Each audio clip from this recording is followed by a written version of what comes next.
어느 신앙 좋은 학생이 있었습니다. 믿음의 가정에서 자라 개인 경건 생활도 꾸준히 하고 또 부흥회, 단기 선교 등의 행사에 빠지지 않으며 헌금 생활도 열심히 가집니다. 다만 부모님께서는 학생의 신앙 생활을 지지해 주시지만 또 위원이나 봉사는 맞지 않기를 원하십니다. 학생은 그래도 나 정도면 신앙 생활을 잘 하고 있는 거지라는 생각을 합니다. 이 학생의 가족에게는 함께하는 취미가 있습니다.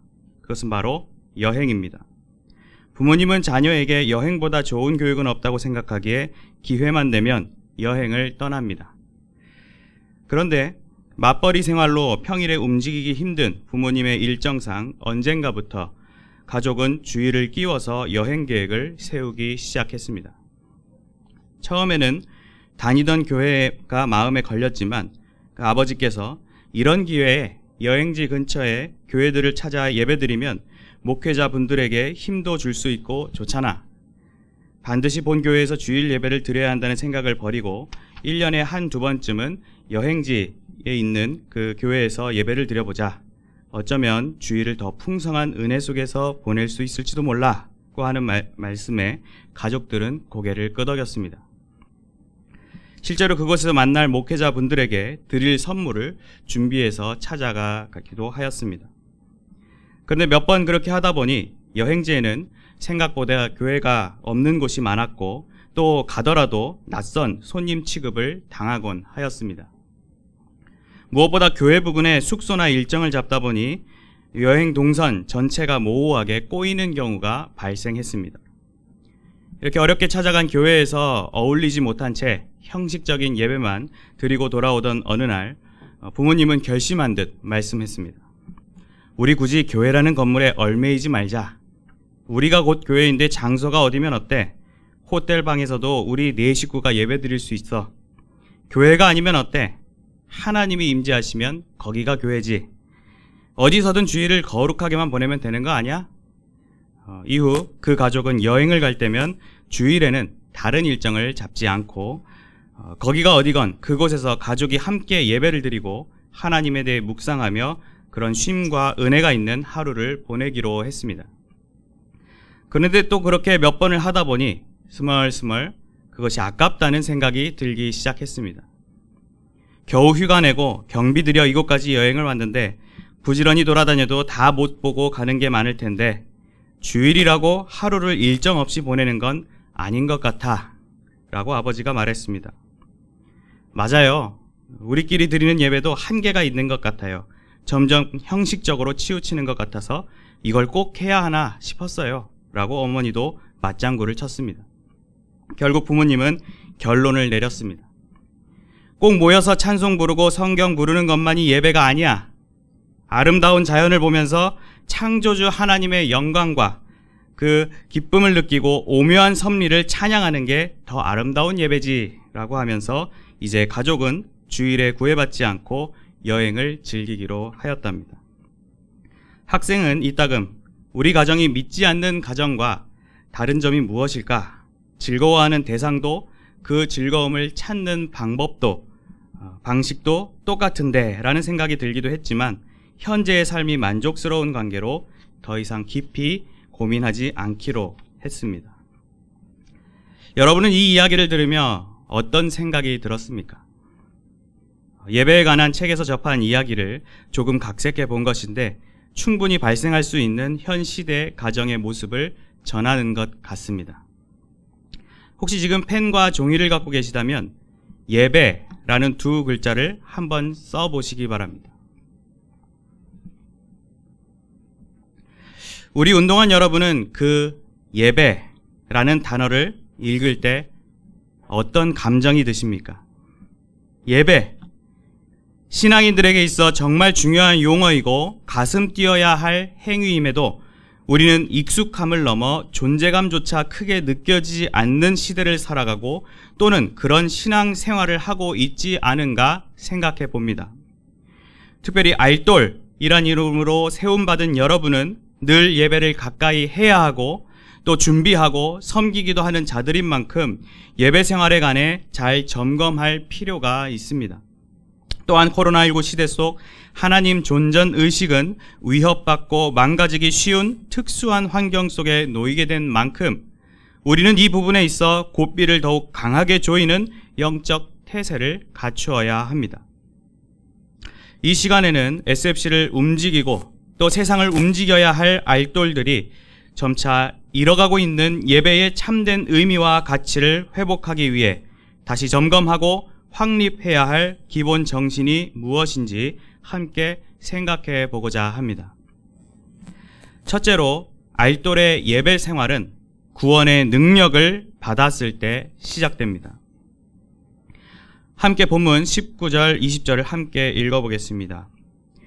그러므로 형제들아, 우리가 예수의 피를 힘입어 성소에 들어갈 담력을 얻었나니 그 길은 우리를 위하여 휘장 가운데로 열어놓으신 새로운 살 길이요 휘장은 곧 그의 육체니라. 아멘. 우리가 읽는 히브리서에 관해 아주 간략하게 소개해드리면 신약시대 예수님을 믿고 개종한 유대인들 가운데 동족의 박해 등으로 다시 유대교로 돌아가려고 하는 자들이 생겨났습니다.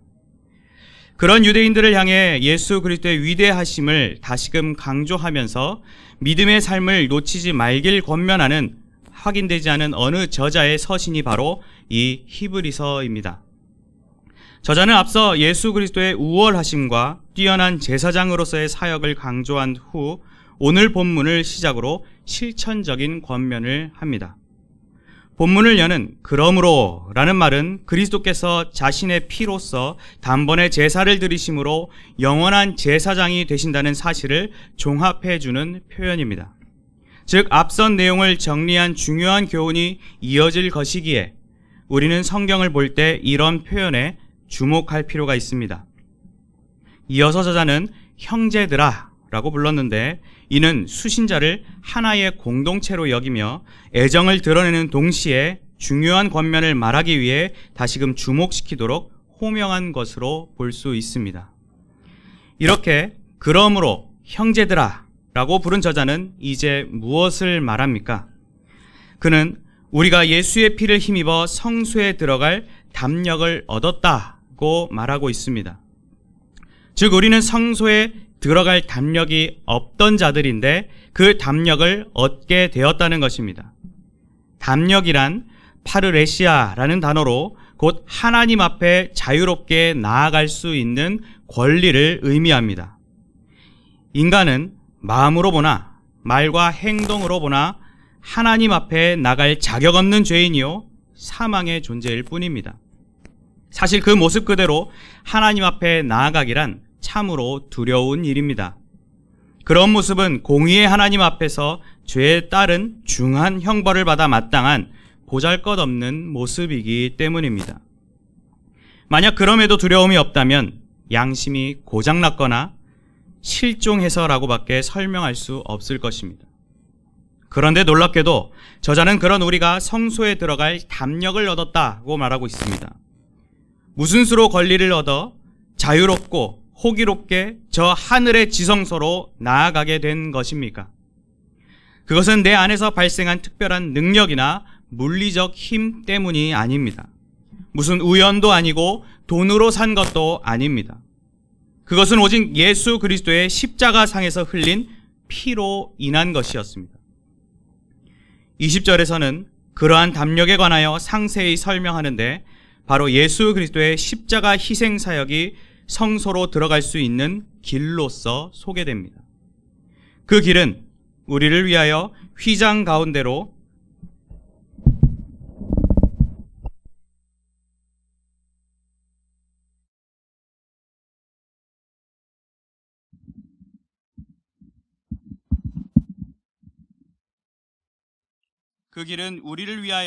휘장 가운데로 열어놓으신 새로운 살 길이라 하였고 휘장은 곧 그리스도의 육체라고 전합니다.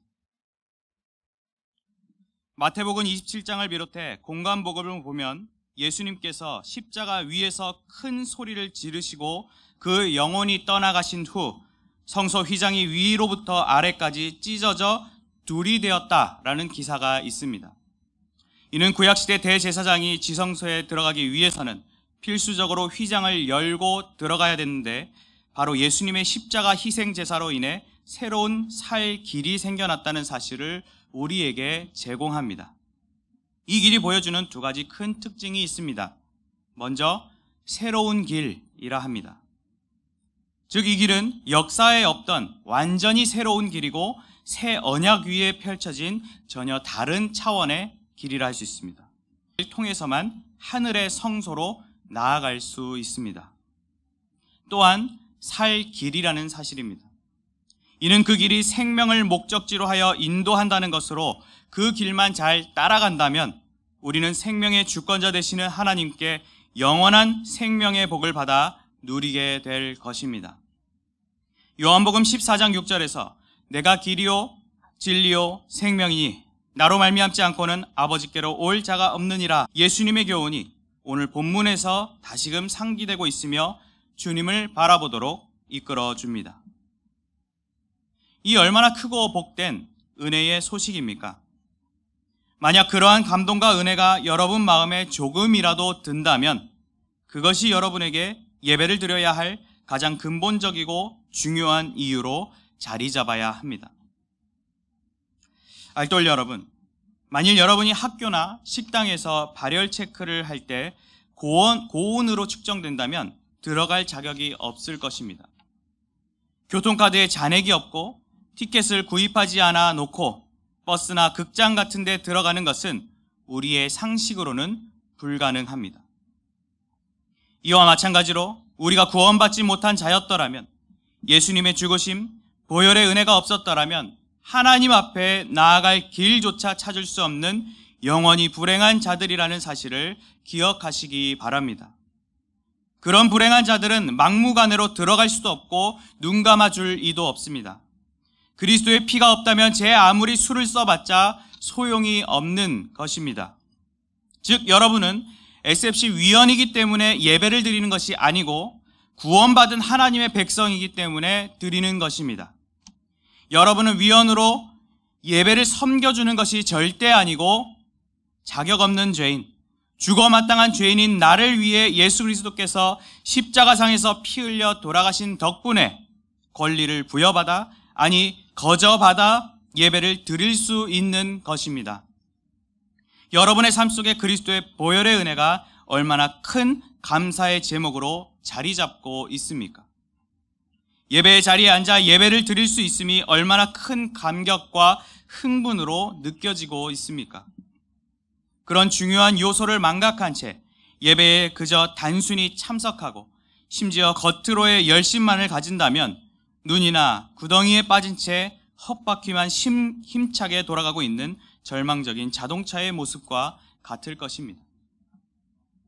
물론 구원받은 자들이 늘 신앙이 뜨거운 것이 아니라 때론 신앙이 식기도 하고 시험에 들고 방황하기도 합니다. 잠시나마 세상에 치여 살며 사소한 일들의 시선을 뺏겨 거대한 하나님의 존재를 망각할 때도 있습니다. 잠시나마 내 감정에 휩싸여 예수 그리스도의 십자가 구원을 통한 뜨거운 감격이 무뎌지는 순간도 있습니다. 놀랍게도 예배는 그런 우리에게 구원 의식을 재확인하고 강화해주는 시간이 되기도 합니다. 교회를 의미하는 에클레시아라는 단어는 불러냄을 받은 이란 의미를 갖고 있습니다. 즉 교회는 선택받고 구속받고 부름을 받고 의롭다함을 받고 장차 하늘에서 최종적으로 영화로워질 때까지 거룩해져 가고 있는 사람들로 이뤄진 모임입니다. 그런 의미에서 우리가 교회란 이름으로 모여 예배드리는 것은 어린 양의 혼인잔치에서 완전히 누리게 될 영원한 안식일을 미리 체험하는 시간이 됩니다. 이것을 다른 말로 언약갱신의식이라 부르기도 합니다. 또한 마이클 호트는 예배에 관해 하나님이 주시는 선물을 받기 위해 모인다라고 표현하며 예배를 하나님의 행동으로 간주한 성경의 교훈에 주목하고 있습니다. 즉 우리는 구원받아 권리를 얻어 예배를 드릴 수 있게 된 동시에 그 구원의 은혜를 함께 상기하고 강화하여 궁극적으로 주님의 나라를 맛보기 위해 모인다는 값진 원리를 꼭 붙들어야 합니다. 이는 위원으로서의 책임감, 부모님의 신앙 열정, 착한 성격 등 그 무엇으로도 유지할 수 있는 것이 아닙니다. 바로 내가 문이니 누구든지 나로 말미암아 들어가면 구원을 받고 또는 들어가며 나오며 꼴을 얻으리라고 하신 예수 그리스도를 통해서만 이루어지는 일입니다. 우리가 이렇게 예배를 드리며 나아갈 때 선포되는 말씀은 더욱 우리의 심령을 적실 것이며 우리의 찬양은 영적 행복에 겨울 것입니다. 참된 예배는 오직 예수 그리스도의 피를 통한 구원의 능력을 받았을 때 시작됨을 기억하고 새로운 살 길을 통해 하나님께 나아가시는 알돌들이 되시기 바랍니다. 둘째로, 알돌의 예배 생활은 거룩한 심령을 가졌을 때 작용합니다. 다 함께 본문 21, 22절을 함께 읽어보겠습니다. 또 하나님의 집 다스리는 큰 제사장이 계심에 우리가 마음의 뿌림을 받아 악한 양심으로 벗어나고 몸은 맑은 물로 씻음을 받았으니 참 마음과 온전한 믿음으로 하나님께 나아가자. 저자는 이어서 하나님의 집 다스리는 큰 제사장이 계심을 말하며 수신자들의 주의를 다시금 집중시킵니다. 여기서 하나님의 집은 이 땅 위의 공동체뿐만 아니라 하늘 공동체를 총망라한 우주적 교회를 가리킵니다. 즉 예수님께서는 온 우주 만물을 다스리시는 만왕의 왕이시고 역사상 그 어느 제사장들보다 높고 뛰어나신 대제사장이십니다.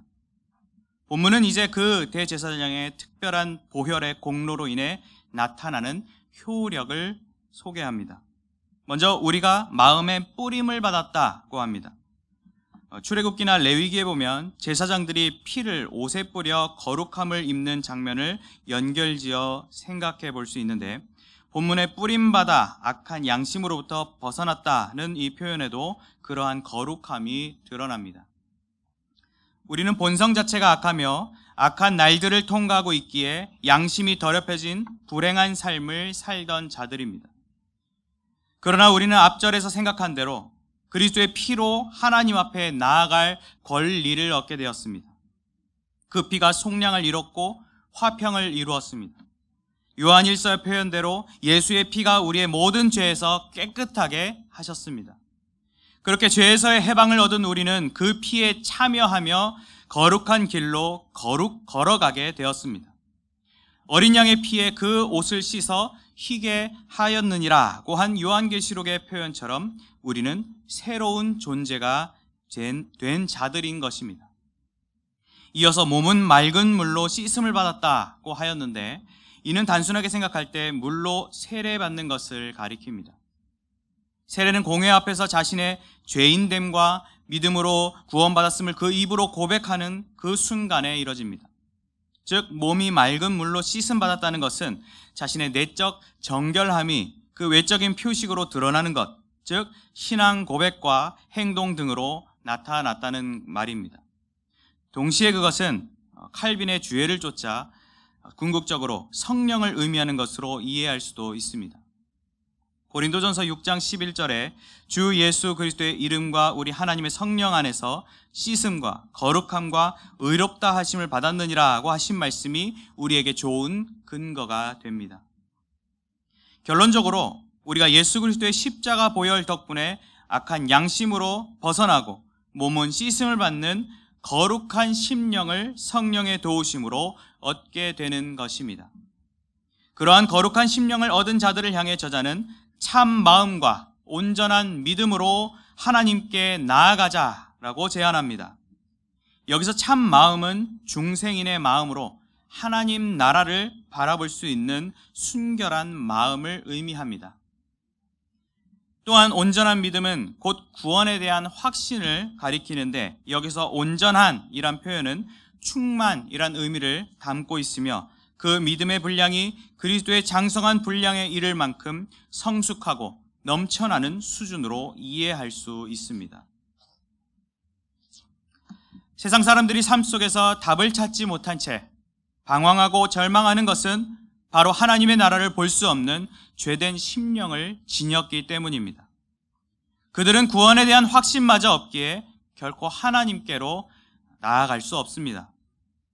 하지만 구원받은 우리는 구원인의 표식을 그리스도의 보혈과 성령의 내주하심으로 거룩한 심령을 가질 수 있습니다.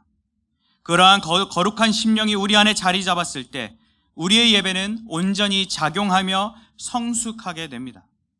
물론 우리는 매번 실족하고 넘어지며 너무나도 부족한 엉터리 인생들입니다.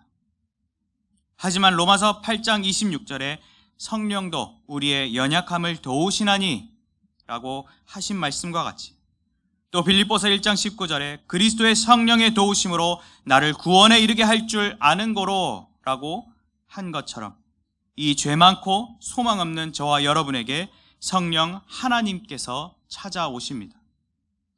우리들의 거룩한 심령이 작동하도록 이끌어주시는 분도 결국 하나님이신 것입니다.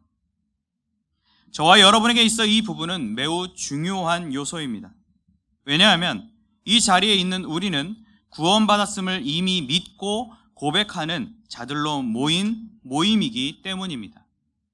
물론 근본적인 구원 문제에 대한 질문을 늘 스스로 던지며 점검해야 하겠지만 지금 생각하는 이 둘째 대지의 내용은 구원에서 드러나는 효력에 해당되기 때문에 이 부분만 평소에 잘 점검하여도 우리의 예배 생활은 어느새 풍요로운 단계에 들어서 있을 것입니다. 물론 그것을 만만하게 여겨서는 안 됩니다. 그만큼 스스로 착각하기 쉽고 또 합리화하기 쉬운 위험과 유혹이 있음을 염두에 두어야 합니다. 거룩한 심령은 말 그대로 참 마음과 온전한 믿음이라는 보이지 않는 본질을 지니고 있기에 그것은 하나님과 나 사이에서 철저히 진실한 상황 가운데 검증되어야 합니다. 경건의 모양은 있으나 경건의 능력을 부인하는 자들에게서 돌아서라고 했던 바울의 권면에서 보듯 우리 주변에 또는 우리 자신에게 경건의 능력을 잃은 채 구색만 갖춘 껍데기 신앙은 분명히 존재합니다. 특히 불행하게도 경건의 능력을 잃었다는 것을 스스로 파악하지 못하고 뒤늦게 알게 되는 경우도 있습니다. 그렇기 때문에 방심하지 말고 더욱 철저히 자신을 점검해야 하는 것입니다. 거룩한 심령을 사모하지 않는 이 위험한 유혹은 특히 주를 위하여 섬긴다는 목회자들이나 중직자들, 특별히 여러분과 같은 위원들에게 은밀히 찾아오곤 합니다. 갈라디아서 6장 1절에 보면 형제들아 사람이 만일 무슨 범죄한 일이 드러나거든 신령한 너희는 온유한 심령으로 그러한 자를 바로잡고 라고 한 이후에 듣는 그들에게도 너 자신을 살펴보아 너도 시험을 받을까 두려워하라고 하였습니다. 40일을 금식하여 줄이신 예수님마저 미혹하려 하였던 마귀의 시도에서 보듯 사탄은 앞장서 있는 섬기는 자들을 타겟으로 삼는 작전을 자주 사용합니다. 알돌 여러분, 열심히 공부하여 대학교까지 잘 입학해놓고 다 이루었다는 심보로 놀고 먹는 데에만 정신이 팔려 성적이 낙제로 가득하고 학교 생활이 엉망진창이라면 대학원 진학, 취업은커녕 졸업조차 불가능할 것입니다. 우리의 예배 생활도 예배자로 들어섰다고 마음 놓고 나를 방종시켜서는 결코 온전한 예배를 드릴 수 없음을 우리는 기억해야 합니다. 정말 귀하디 귀한 이 예배의 권리를 부여받아 놓고 경건을 잃은 모양뿐만 아니라 뿐인 그 예배를 드리는 것은 너무나도 허탈하고 안타까운, 아니 참으로 불행한 모습 아닙니까? 낙제 점수를 두려워하는 내 마음이 신앙의 낙제 점수에도 동일하게 작용하고 있는지 돌아보시기 바랍니다. 하나님께 나아가자고 한 저자의 외침과 같이 우리의 예배 생활은 오직 전진할 줄 알아야 합니다. 걸어가고 있는 것 같긴 하나 정작 나아가지 못하는 제자리 예배 생활, 아니 퇴보하는 줄도 모른 채 착각 속에서 자기만의 예배 생활을 누리고 있는 것은 아닌지 우리는 확인해야 합니다.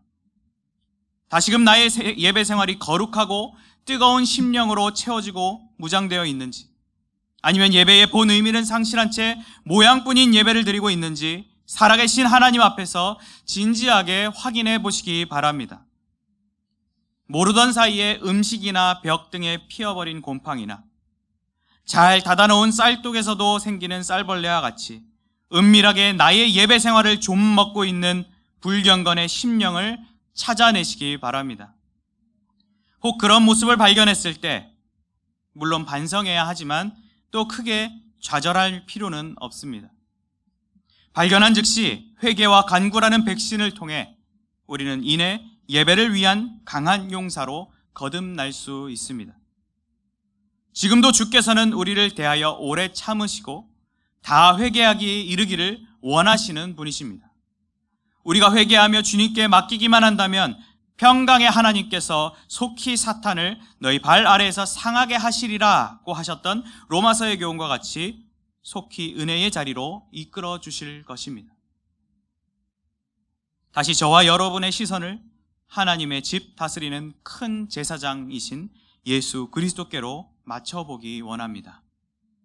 그 보혈을 마음에 뿌림받아 악한 양심으로부터 벗어나고 몸은 맑은 물로 씻음을 받는 구원인만의 정결한 체험을 하시기 바랍니다. 그리하여 참 마음과 온전한 믿음 위에 바로 선 그런 예배 태도만으로도 다른 운동원들에게 모범적인 감화를 주어 하나님께 나아가자고 강력히 호소될 수 있는 알돌 여러분들의 예배가 되시기 바랍니다. 참된 예배는 그리스도의 구원 사역과 성령의 도우심으로 인한 거룩한 심령을 소유했을 때 작용함을 기억하고 늘 점검하며 참 마음과 온전한 믿음으로 하나님께 나아가시는 알돌들이 되시기 바랍니다. 셋째로, 알돌의 예배 생활은 모이며 서로를 돌아볼 때 꽃피웁니다. 함께 본문 23절에서 25절까지 함께 읽어보겠습니다. 또 약속하신 이는 미쁘시니 우리가 믿는 도리의 소망을 움직이지 말며 굳게 잡고 서로 돌아보아 사랑과 선행을 격려하며 모이기를 패하는 어떤 사람들의 습관까지 하지 말고 오직 권하여 그 날이 가까움을 볼수록 더욱 그리하자. 아멘. 이제 저자는 하나님께 나아가는 성도들에게서 나타나야 할 또 하나의 중요한 모습을 강조합니다. 먼저 약속하신 이는 미쁘시다고 합니다. 이 미쁘다라는 말은 신실하다, 믿을 수 있다라는 의미로 그 약속하신 하나님이 신실하신 분이라는 말입니다. 이 하나님의 미쁘심도 우리의 예배함의 큰 기둥이라 할 수 있습니다. 만일 내가 곤경에 처했을 때 가깝다고 생각했던 사람들이 배신하고 외면해버린다면 그 곤경을 넘어선 마음의 아픔을 크게 느끼게 될 것입니다. 하지만 하나님은 그런 곤경 중에도 나를 떠나지 않으십니다.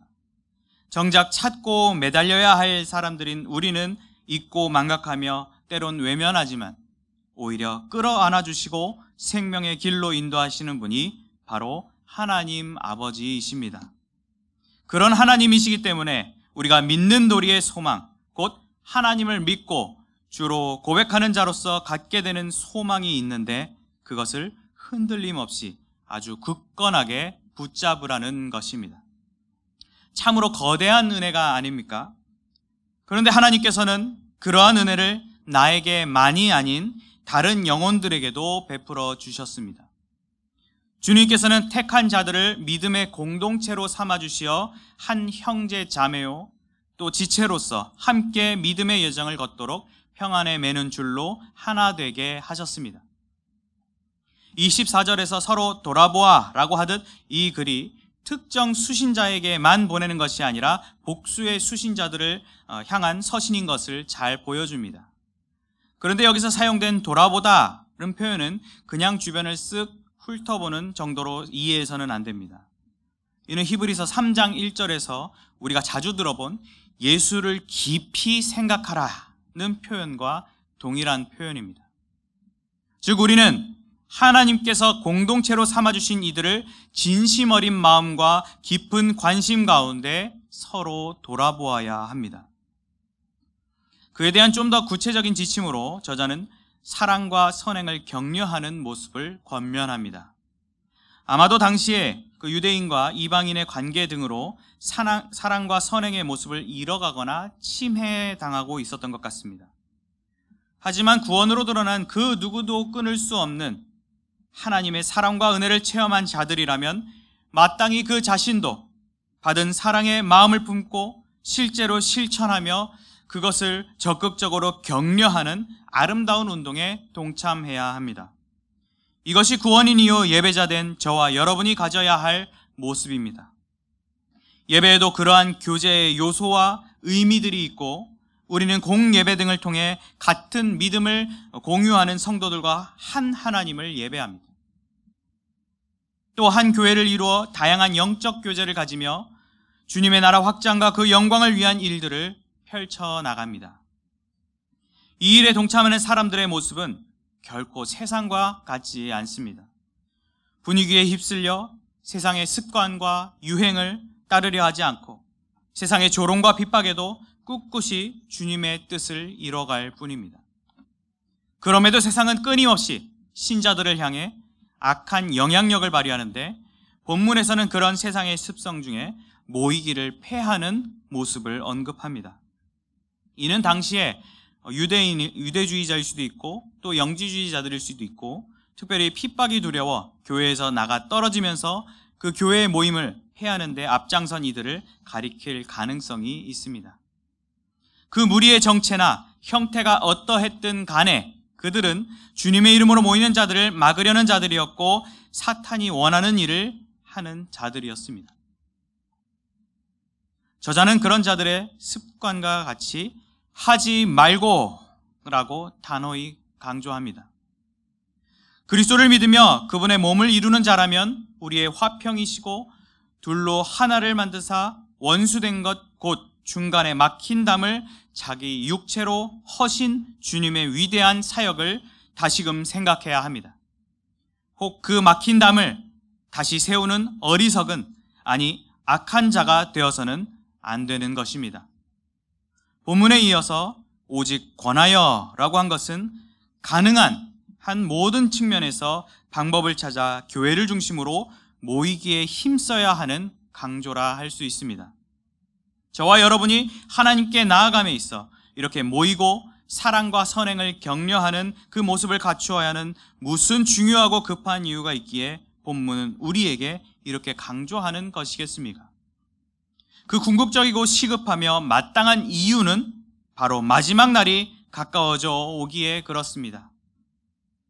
주님의 재림날은 가까워져 오는데 우리가 전혀 주님의 자녀답지 못한 구원인답지 못한 모습으로 있다면 우리는 주님을 뵐 낯이 없을 것입니다. 특히 우리에게 일어나는 수많은 상황은 주님 오실 날이 머지 않았음을 우리에게 강력하게 보여줍니다. 작년에 잠시 유행어이기도 했던 그 나훈아 씨의 테스 형이란 노래를 혹시 들어보셨습니까? 테스 형, 세상이 왜 이래? 라고 질문을 던지며 소크라테스를 부르던 나훈아의 고민에도 그 가사의 마지막은 테스 형, 그것만 반복해 부르며 끝날 뿐 답은 나오지 않습니다. 하지만 성경을 믿고 성경을 통해 세상을 바라보는 자들이라면 그 날이 가까움을 보여주는 현상임을 직시할 수 있습니다. 무슨 일들이 있습니까? 한낱 사람이 주님의 이름으로 와서 많은 사람을 미혹합니다. 난리와 난리의 소문이 사람들을 두렵게 만들고 있습니다. 민족이 민족을, 나라가 나라를 대적하며 일어나고 있으며 곳곳에 지진이 있으며 기근을 비롯해 재난의 소식이 끊이지 않습니다. 형제가 형제를, 아버지가 자식을, 자식들이 부모를 대적하여 죽게 하는 끔찍한 일들이 일어납니다. 또 세상은 마치 요한계시록의 장면을 그려주듯 주님의 몸된 교회를 해하려는 도전들이 끊임없이 불쑥불쑥 일어납니다. 성경은 분명히 우리에게 마지막 날로 향하여 가고 있음을 깨닫게 하는데 성도는 이럴 때일수록 더욱 돌아보고 또 사랑과 선행을 격려하며 모이기에 힘쓰는 자세를 가져야만 합니다. 주님은 그 날을 뜻밖의 그날이라 하시며 덫과 같이 너희에게 임하리라고 하셨습니다. 심지어 주의 날이 도둑같이 올 것이다 라는 무서운 예고로도 표현하십니다. 그 때문에 우리는 항상 기도하고 깨어 있어야 할 중대한 신앙생활의 과제를 안고 있는데, 이 일을 온전히 수행하기 위해 든든한 동역자들과 서로 선한 영향력을 주고받아 나가는 것은 너무나도 가치 있는 일이라 할 수 있습니다. 이 일에 실패하지 않고 나아간다면 우리는 성도의 아름다운 모습을 꽃피우며 주님을 만족시키는 참된 예배자의 모습을 소유하게 될 것입니다. 이러한 정신이 바로 저와 여러분이 올려드릴 예배에 깃들어 있어야 하며 모든 교제의 순간마다 나타나야 할 필수적인 모습이라 할 수 있습니다. 예배를 드리는 우리 주변의 운동원들 중에는 극심한 영적 핍박을 뚫고 나온 친구들도 있을 것입니다. 그러한 친구들 앞에 위원이란 이름으로 서 있으면서 정작 예배에는 집중하지 아니하고 또 그들을 사랑으로 돌아보아 주지 않는다면 그것이 큰 실망감과 예배에 대한 의욕 상실로까지 이어질 수도 있을 것입니다. 이러한 시험을 다른 사람도 아닌 섬기기 위해 세움받은 위원, 즉 여러분들로 인해 받는다면 그것은 하나님 앞에 참으로 부끄럽고 깊이 회개해야 할 일인 것입니다. 안 그래도 세상은 우리의 모임을 폐하려 달려들지 않습니까? 세상은 성경의 절대적 진리를 거부하며 복음 전파의 자유를 막으려 합니다. 사회적 문제에 온상이 교회인 것처럼 선동하여 어느새 교회라는 단어는 비호감과 혐오의 용어가 되어버렸습니다. 코로나19 바이러스의 대응 과정 속 기회를 잡은 듯 교회의 예배마저 통제하려는 저들의 노력은 너무나도 노골적으로 드러나고 있습니다. 이런 세상의 공격을 막아내기도 분주한데 정작 옆에 있는 동역자와 공동체로 인해 상처받고 넘어지며 방황한다면 너무나도 안타깝고 절망적인 상황이 아닐 수 없습니다. 부디 그런 일에 원인 제공자가 되지 마시기 바랍니다. 알돌 여러분, 저와 여러분이 미쁘신 하나님의 언약의 자녀임을 믿으십니까? 하나님만이 우리 신앙에 마땅하고도 유일한 대상이심을 고백하십니까? 정말이지 하나님은 신실하신 분이십니다. 그 신실하신 하나님을 진심으로 고백하는 자들이라면 우리의 행동은 너무나도 분명해집니다. 여러분들이 믿으며 고백함으로 얻는 그 소망을 그 자리에서 굳게 잡으시기 바랍니다. 혹 세상이 무시하여도 그것은 그들이 결정적으로 놓치고 있는 것이며 세상이 핍박하여도 그것은 그들에게 임할 엄중한 심판을 알지 못하는 것입니다. 패배의식에 젖은 채 자존감이 바닥을 치는 그런 삶을 살 이유가 전혀 없습니다. 세상의 유행에는 민감하고 분위기를 쫓기에 바쁘며 사람 눈치를 보며 살 필요도 없습니다. 우리에겐 그들이 가질 수 없는 소망이 있습니다. 우리에겐 그들이 받을 수 없는 사랑이 있습니다. 우리에겐 그들이 누릴 수 없는 선행이 있습니다. 지금은 비록 모이지 못하는 형편 가운데 있지만 모이기를 패하는 세상의 시도와 습관은 철저히 배격하고 할 수 있는 대로 주님의 몸된 교회와 공동체와 SFC를 향해 마음을 모아주시기 바랍니다. 그리고 우리가 대면하여 모일 수 있는 그 날에 기쁨과 감격의 모임을 꼭 가지도록 그 마음을 정성껏 준비하고 계시기 바랍니다. 또한 내가 모일 수 있는 그 날에는 함께할 운동원들을 진심으로 사랑하고 섬기는 사랑의 공동체를 만드는 가운데 함께 뜨겁게 예배하고 하나님께로 나아가는 여러분들이 되시기 바랍니다. 세상의 소식들은 들으면 들을수록 어둡고 참으로 더러울 뿐입니다. 마치 이 나라가 곧 망할 것만 같은 풍전등화의 상황인 것만 같습니다. 이럴 때일수록 우리는 SFC 운동의 시작이 마음을 모은 여러 학생들의 작은 기도 모임이었던 것처럼 지금의 우리도 이 장망성, 장차 멸망할 성읍과 같은 이 조국의 현실을 바라보며 애통하는 마음으로 모인 학생들의 신앙운동 모임이 되어야 할 것입니다. 그리고 자리에 멈춰 있지 말고 영적 진보를 날마다 이뤄가야 합니다. 위기감이 느껴지고 마지막 때의 모습임을 느낄수록 불안하고 두려울수록 우리는 더욱 그리 움직여야 합니다.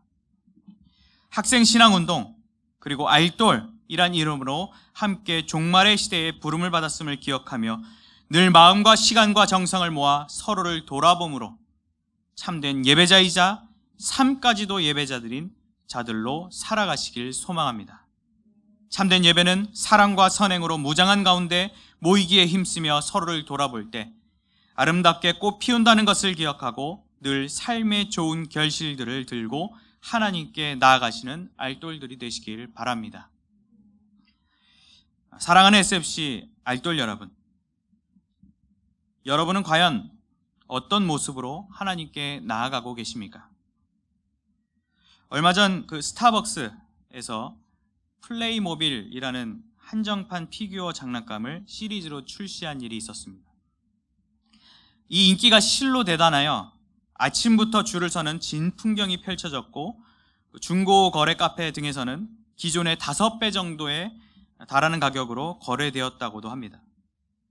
또 어느 날은 쇼핑몰의 정문 쪽에서 입장한 사람들의 대기줄과 주차장 쪽에서 올라온 사람들의 대기줄로 나뉘는 바람에 사람들끼리 시비가 붙어 경찰이 출동하는 소동까지 있었다고 합니다. 그렇게 새벽부터 줄을 서는 사람들의 열정이 하나님께 나아가는 모습 안에 담긴다면 얼마나 예배가 역동적이고 생명력 있을까 문득 생각해 보았습니다. 제가 SFC 시절 위원으로 섬길 당시 매우 강조되었던 것 중에 하나는 예배에서만큼은 실패하지 말자라는 것이었습니다. 그런 교훈이 지금도 전해지고 있는지는 잘 모르겠지만 정말 알돌들은 예배에서만큼은 실패하는 일이 없어야 합니다. 이제는 익숙해져 버린 코로나 시대이지만 이럴 때일수록 저와 여러분이 받은 예배의 사명은 더욱 중요한 일임을 깨닫고 비장한 마음으로 임해 주시기 바랍니다.